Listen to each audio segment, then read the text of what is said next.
I'm Nina Walden, and I'm welcoming you to the first Chai Mitzvah Adult Mussar topic webinar of the year. We're going to hold 12 topic webinars about the Mussar, just as we do with the standard adult. And those of you who are also teen group leaders know that we have separate webinars for teen groups as well. So we have an agenda here. We're going to talk a little bit about what it's like for facilitators because it's the first meeting of the year.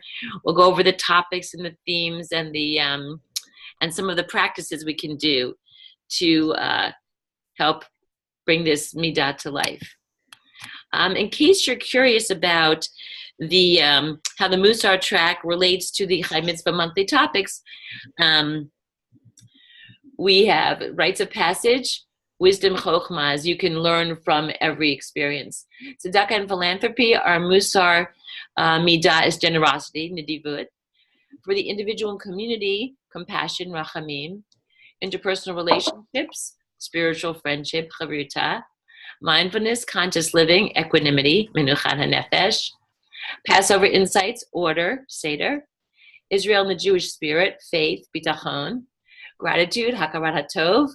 And Judaism and the environment, humility, anava. So, because the Mussar topics relate to the Chai Mitzvah topics, we can still, your groups and all of us can take part in the Inspirational Chai Mitzvah Facebook group and talk about how the monthly topic relates to what we're doing. So this is the first webinar, so I'm just going to talk a little bit about the facilitator's responsibilities. These webinars are for anyone who's interested, and everyone's welcome, but I just thought I'd share some of what the facilitators need to do since it's the first one for the year. Number one, make sure that all the participants in your group register. This is necessary so they can receive the Chai Mitzvah bonuses, supplemental materials every month, the newsletter, and of course at the end of the year have a tree planted in their honor by JNF. When the participants register, they'll receive a link to a short survey. Every participant who completes both the pre and post survey will receive a Starbucks gift card. And for those of you who have participants who are not really computer savvy and have trouble registering, if you send us a spreadsheet, we'll register them. The next thing, order materials. Each participant should get a packet. It's easy to do on the website. It works best to order them all at once and have them sent to one location. This will save on shipping. It's efficient. An ongoing responsibility is to help participants with the independent projects. So help them choose a project and encourage them to carry through their commitments. Yesterday we had a webinar and some of the leaders were saying that some of their participants just don't know where to go with it. And so I was saying, if you are going to exercise, but you think that means going to the gym for 2 hours every day, chances are you're not going to really get that exercise started. But if it's something small or something you can invite someone to come and participate in with you, that's a good way to do it. It doesn't have to be a huge commitment, but it has to be meaningful. It should be meaningful. And the last thing is to schedule the meetings. Some people do them all at the beginning of the year. Some people do them after each meeting. They decide the next one. It doesn't matter, just as long as you know what you're doing and everyone knows when the meeting is and where it's going to be. Okay, any questions from anybody? Okay, great. So let's talk about the independent projects real briefly. In most of the packets, there are personal reflection booklets like the one you see here. And they help the participants to focus on the independent projects. The new source book package and the Mussar ones have the questions on the back of the front cover, on the back cover. So you won't find them in the booklet, but they're basically the same questions. So they want to talk about your independent study, a topic that's of interest that you'd like to know more about, social action, what you're going to commit to, and ritual that you're going to take on or deepen. And both places, the questions relate to the midah of the month. So since wisdom and chochmah is the first topic, the question's simply, what choices have you made for your independent study, social action, and ritual? And then the participants are asked a more personal question, what inspired you to make these choices? And you can discuss it at your meeting if you like, or you can just have them fill it in, whichever time permits and whichever your participants feel more comfortable doing. Any questions so far? Okay, so let's get down to the themes of our topic, wisdom and Chochmah. A small amount of background. So the Mussar track is really interesting. It gives us an opportunity to explore the Jewish spiritual practice of character development, which is called Mussar, by emphasizing a different virtue or midah each session. So Mussar literature emphasizing character development as a means to emulating God has spanned centuries, but it became a movement with actual practices for cultivating character under the leadership of Rabbi Israel Salanter during the 1800s. So the themes for this month are: 1, wisdom can be achieved by learning from every experience. And 2, and this is true of all the midot, every midah can be measured in a spectrum. It's important to be balanced, not too much or too little of any value or character trait. And while Judaism emphasizes Torah learning, it also values the kind of wisdom that comes from life experience, from applied Torah. And the way the movement came about was actually Rabbi Israel Salanter felt that the yeshiva students, the Torah scholars, were learning a lot of Torah, but they weren't learning to be mensches. And he wanted to teach character. So he wanted Torah learning to be applied to character development so the students could become wise and compassionate, not just learned. So we paired the wisdom and Chochmah topic to rites of passage because life cycle events, they're not just opportunities for celebration or for mourning. They're opportunities for spiritual growth. And so we move through the study of Mussar. We're going to look at the midot that might be cultivated in relationship to each topic. And rites of passage is an opportunity to reflect on the wisdom that can be learned through the trajectory of our lives. So before we get to the first text, and the texts are short but really interesting, are there any questions or comments? No, we're good? Okay. Who is wise? So the first text is from Ben Zoma. He says, who is wise? One who learns from every person. He was a young person when he died, Ben Zoma, but very wise himself. And there are a lot of quotes in Pirkei Avot from him. So I like these questions because they also impart some knowledge about Pirkei Avot, and then they go on to ask relevant and stimulating questions. So Pirkei Avot, sometimes considered an early Mussar text, is itself a compilation of the ethical teachings and wise maxims of Mishnaic period rabbis. So Ben Zoma wasn't actually even considered a rabbi because he was young and he died before he became a rabbi. But he was very wise, and he's expanding the typical emphasis on Torah learning to remind us that learning and deep wisdom need not come only from Torah. Every person can be our teacher if we open ourselves to the lesson. So the question is, as you consider your own life, who are the people who have influenced you and what have you learned from them? It's a nice opening question for a group that wants to become a cohesive group. And I'm thinking, to answer it myself, to get you guys started, probably my parents, probably my mom. I think a lot of people might think that. I hope my kids think it, but I'm not sure. Mm-hmm. And maybe a teacher. It might be someone in the community, could be the rabbi. So those are the kind of answers you might look for when you are asking this question. And then extrapolating from Ben Zoma's statement about learning from people, we can assume that experiences can also be great teachers. So this is a really good, in fact, this question might be easier to answer. You might want to start with it. What experience has been most influential thus far in your life?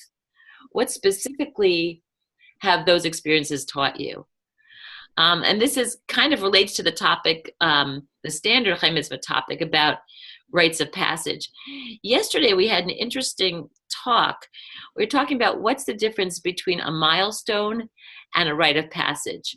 And that also is something that can speak to this. What experience have been most influential thus far in your life? And what have they taught you? So if anybody wants to chime in here, we can, or we can just think about how our participants would talk about this. Okay. Yeah. Any comments? Okay, we will go on. Okay, the next one is called Learn from Nature. The second text points out that we can learn not only from experiences, but from observation of the world around us. So Rabbi Yochanan said, even if the Torah had not been given, we would nonetheless have learned modesty from the cat, and that stealing is objectionable from the ant, and fidelity from the dove, and appeasement in marriage from the rooster. I don't know much about roosters, but I really like this photo. So this Talmudic text reiterates the idea that wisdom can come from sources other than Torah.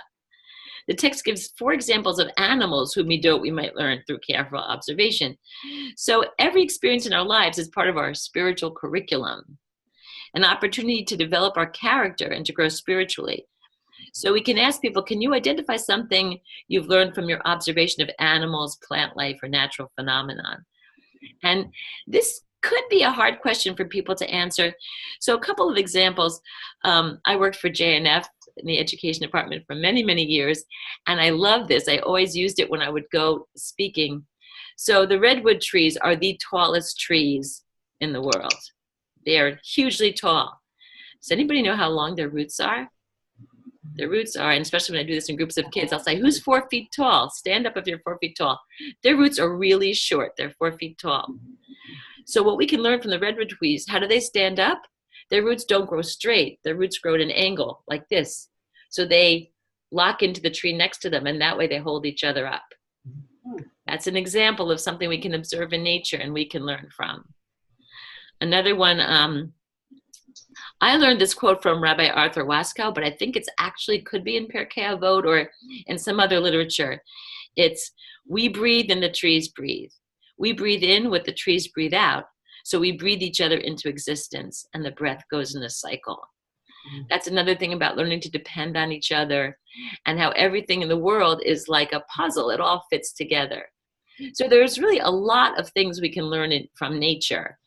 And actually, I wrote a Tu B'Shvat Haggadah for kids about 15 years ago. It has a lot of these examples. And I can send you out in the follow-up email some of these examples of things we can learn from observing nature, which might be useful. I was just thinking the trees, they teach us every fall how wonderful it is to let go of those things that we no longer need. Oh, that is awesome. And it's right at the time for us in North America. Mm-hmm. To start thinking about the things that we're doing, especially, coming off of the High Holy Days. And I always love this time of year. And I think how wonderful it is for Judaism to have started the year now, that this is the birth, because these are the lessons that we're learning from nature, to let those things go that don't serve purpose anymore. That is so beautiful. I'm definitely going to include that in our follow-up email as well. That's a perfect example of how to answer this question. And it's great. Thanks. You're welcome. Great. Okay, so the other question that goes with this text is, what midot or virtues do you think can be imparted by the following rites of passage? Birth, bar mitzvah, conversion, marriage, death, mourning. And I would even expand this to retirement, having children, moving, starting a new job, like all kinds of things that influence our lives. And that could get a nice discussion, also going about different transformative experiences. So thank you. This one is an interesting quote. Silence is a fence for wisdom. It's again from Pirkei Avot. Rabbi Akiva says, silence is a fence for wisdom. How can silence be a fence for wisdom? So this I found to be very confusing when I first read it. But then I looked up some other translations, and it's easier to understand this text if you think of for as around, and think of silence as a fence that protects wisdom. And then we talk about people can be silent for all kinds of reasons, not all of which will lead to wisdom. What kind of silence do you think the rabbis were referring to? And so these are some of the answers I've had before, and feel free to add.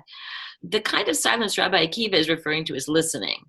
So when my daughter was in 2nd grade, they were learning keyboarding, and she noticed because she's a genius like her mother, she noticed that silence and listen, silent and listen are made from the same letters. And we need to consider how the power of silence, of listening and thinking before we speak, can help us to build wisdom. And going on the same vein, how might silence be a useful tool in your own cultivation of wisdom? So I had this discussion with the teen Mussar teachers earlier when we did our webinar, and there's some interesting stuff. There was some discussion on the distractions we have today with social media. There was the comment that you should consider silence before you speak and consider how to best answer a question. And that's an important thing also, thinking about the impact of our words on others. Then we got to this discussion about deep listening. A lot of people struggle with deep listening, and you have to put your ego out of the way when you're doing deep listening. You have to listen to what the person's saying without reacting while they're speaking. And that certainly is a wise thing to do, and I think a lot of people don't do it or have a lot of trouble doing it or have to remind themselves to do it, and this is a good time to talk about that. And then there's this very interesting question that was raised. It was, could silence be interpreted as standing idly by? Now, if that's the case, that would be just the opposite of offense for wisdom. Right. So that's an interesting thought. I had not thought of that, and somebody brought that up as well. So I thought I would share that with you as an interesting way to go. There's certain kinds of silences are offense for wisdom and others are not. Any questions or comments before we go on? Okay. Okay, so now there are practices in the in this Mussar track. In addition to the texts and the discussions, the conversations, the Mussar materials contain practices. Those are activities to help integrate each midah into your life, to cultivate the midah.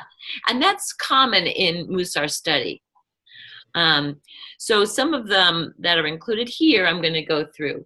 The first one's learn and list. So learn from every person, as Pirkei Avot suggests. Notice what you can learn from the small actions of others at least 3 times a day and make a list, and then bring it and share it at the next session. When I was just doing a regular Chai Mitzvah group and we were doing gratitude, we kept a gratitude journal for the month between our sessions, and we shared it when we came back. And that was a very nice thing. This is similar to that. The things that people can see what they've noticed and what they've observed, and they can share it, and that's a very nice thing. Well, just even of noticing something outside of yourself that's positive and actually noticing it, because sometimes we don't take note. And, just like the traffic when it's flowing and everybody's being nice and they're all taking their right turns, and you're like, whoa, they don't have a stop sign and yet they're allowing one in every time. How lovely this is. And just being able to notice that the community is actually working well, as opposed to getting frustrated that you're stuck in traffic. No, you're stuck in traffic, but look at how nice everybody is. I know. I am so thrilled by that alternate merge at the Holland Tunnel. I just love it. I'm seriously. Yeah. And so that's a good thing for sure. That's a very good thing, to look outside of yourself and appreciate what you can learn from others and what they're doing in a positive way. That'll make your life more positive too, for sure. Correct. Yeah. So the next one, put the Talmud to the test. So we have this text too, where we talk about observing things in nature, and just take a little time to actually sit and contemplate a cloud, a blade of grass, a body of water, a breeze, a spider, a bird, precipitation, the horizon, a tree, a flower. Especially right now, if people are going to be doing this and then they're going to be in their sukkah, or just, it's a nice time of year to get out. It's nice. I think most of us are super busy and don't take the time to do this. But you can even integrate it into your life. Like if you're thinking about something and then you notice something in nature that kind of gives you an answer or makes you feel less alone, or in some way shows you that the world has something to tell you, I think it's a very nice thing to do. This one's nice, to cultivate, impart, or affirm. So this is interesting, especially because this is the adult Mussar. An ethical will is a document that should impart one's wisdom and values to the next generation. And you can begin creating one. I would love to do that. And at some point, give it to your students or your children or whoever as a younger person that you think would benefit from it. And then there are 3 books in the Bible, Job, Proverbs, and Ecclesiastes, and they're called the wisdom literature.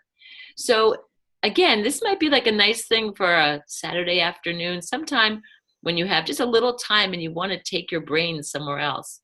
Flip through these books and find an aphorism that you consider wise and make it an affirmation for your cultivation of wisdom in your own life. Maybe write it down and put it on your mirror or your dashboard or your desktop, just to kind of give a little extra meaning to your day. It's a nice thing to do. Midah mentor. So when you see or learn from someone you consider wise, you can do the traditional blessing. It's one of the Berachot HaNehanin, the blessings of appreciation. We praise you, eternal our God, sovereign of the universe, for giving your wisdom to flesh and blood. And that's a very nice thing to do as well. Even when you're having a conversation with someone and they say something really smart, you can kind of share that. It's a very nice thing. I like this weight. I never heard of this until Rabbi Pam Wax put it in her stuff. So practice contemplative silence as a means to cultivating wisdom, which we've talked about a little bit, like observing nature. And in your cultivation of the midah of wisdom, try to put into action this teaching from Pirkei Avot. The wise person does not interrupt another's words, does not reply in haste, so far I can do those, asks what is relevant, answers to the point, we're getting a little more honed in here, replies to questions in orderly sequence, okay, of what she or he has not heard says, I have not heard, and admits to the truth. I think they get a little harder as you go along. This wait means, why am I talking? And I like that because sometimes it's a good thing to think about. Then I like this one very much also, Lady Wisdom. Jewish wisdom literature consists of the books, as we said, Job, Proverbs, and Ecclesiastes. With a chavruta partner, you may wish to tackle these texts as a pathway to wisdom. By the way, if someone's looking for an independent project, this is something they can do. Take a look through these. And I like that the book of Proverbs personifies wisdom as lady wisdom. Consider the significance of this. A midrash on Proverbs even states that wisdom is older than the universe and was God's first creation. That's very cool. So those are the different practices. And you don't have to do all of them. You do as many as you can, as many as feel good to you. Suggest them to other people. But it's nice to have this like added layer of meaning, I think, in your life that you can fit in a very easy way, in a very meaningful way to your life. And now we can talk about, there's 2 additional informations we have. One is included in the booklet that I sent out, and one is that I just have on the webinar. So I don't know if anybody's seen The Making of a Mensch, this film. Yes. It is awesome. It's really good. Really good. Yeah, we've taught it a couple times. Yeah, definitely a good thing to do. It's awesome. And then if you want more information about Mussar, there are 3 different websites. And then, so you saw on the slide I just had about Lady Wisdom. Wisdom is one of the 10 Sfirot, the emanations of God in the Jewish mystical tradition of Kabbalah. And for the Tree of Life, you can go to this link, and the art I used on that webinar, that's one of them, but there are a lot of different nice representations of it. And then there's also, if you know about The Making of a Mensch, you probably know this. They're really nice midot cards that include the Hebrew for each midah, and they include great questions on them to even get your conversation going more. And you can, I think we use those as well. Yeah, for conversational chavruta seminar thing. Yeah, they're very useful. So it's always nice to have them. And you just download them, so it's fine. There's some other supplemental materials having to do with wisdom that we provide here. One is called Super Scholar, the 30 smartest people alive today. I looked through it, and I have to say many of them were involved in mathematics and computers.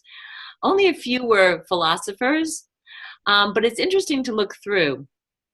Noam Chomsky is there. That was interesting. But most of them were, it's interesting to look. They were measured seriously by IQ. That was how I think whoever put it together looked at like a certain IQ list. But it's fun to read.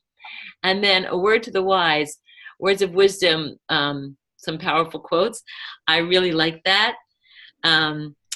So there's a nice one which I thought would be good since we are kind of at the end of the webinar. I love this. Albert Einstein said, if you judge a fish by its ability to climb a tree, it will live its whole life believing that it's stupid. Right. And I really like that. Mm-hmm. So that's a thought that I would like to leave us with as I ask if there are any Q's or A's. I really enjoyed speaking with you guys, and I hope this will be helpful. And in the follow-up email, Rachel, I'm definitely putting your thought because I thought that was you're sweet. Thank you. All right, thank you, everybody. If you need anything, you know where to find me. Thanks, Nina. Thanks. We'll see you next time. See you next time. Thanks. Bye-bye. Bye.